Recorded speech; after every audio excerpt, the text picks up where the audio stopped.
It is another work day at the laptop doing my book, and also going into the book is the post-COVID fatigue syndrome, because I do believe that many people are getting the virus and then later on they are not feeling themselves still, like even if it's months down the line, these symptoms are still there. So there is something called post-COVID fatigue syndrome.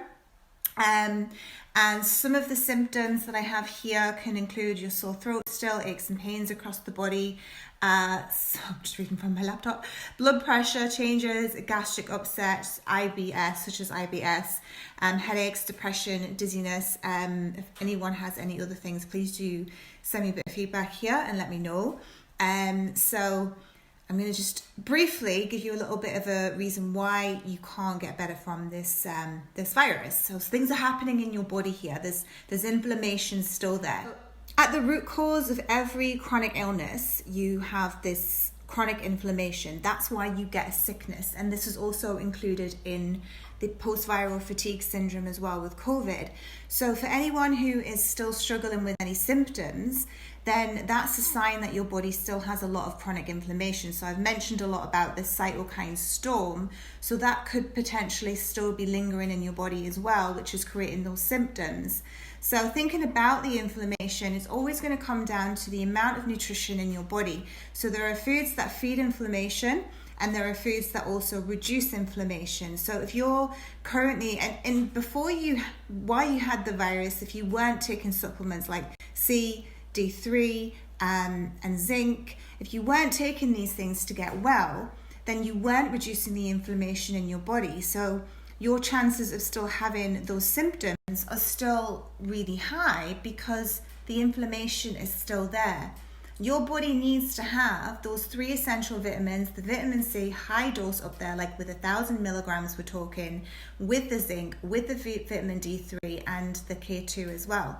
Now, the other underlying factor is your gut microbiome, because you've got to have good bacteria in your body. So if you don't have enough good bacteria, your immune system is going to be weaker.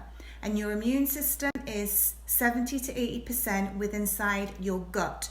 Now, the majority of the population in the world today do not have enough good bacteria inside their gut because they have destroyed it with the foods that they're eating, with the overuse of antibiotics that we take because we believe we need to have them for like everything, which we're being overprescribed antibiotics, and we're not replacing the bacteria once you've wiped it out with those antibiotics.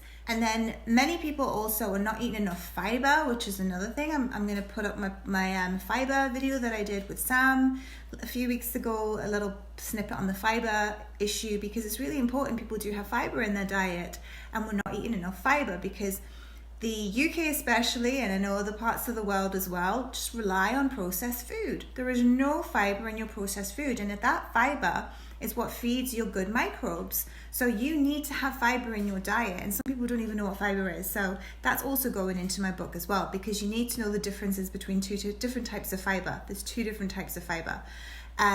There's a lot of things, guys, that you need to be aware of. Now, the other problem is this overuse of the hand sanitizers. The hand sanitizers are weakening your microbes. And those microbes, again, we're coming back to them. They are needed to provide you with good, strong immunity. So you need to reduce that hand gel on your hand because it is lowering your immune system.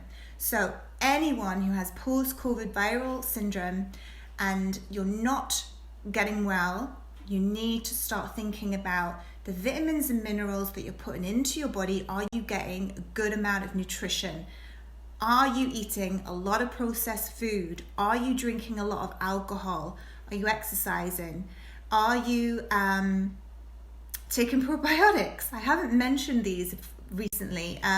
Lots of videos on my YouTube channel about probiotics. They're not like the be all and end all of I'm gonna get well again, because you do have to have that fiber, guys. It's the fiber that feeds the probiotic, but they are essential for well-being, which is what my book Beauty in the Gut is about. You've got to have this good bacteria.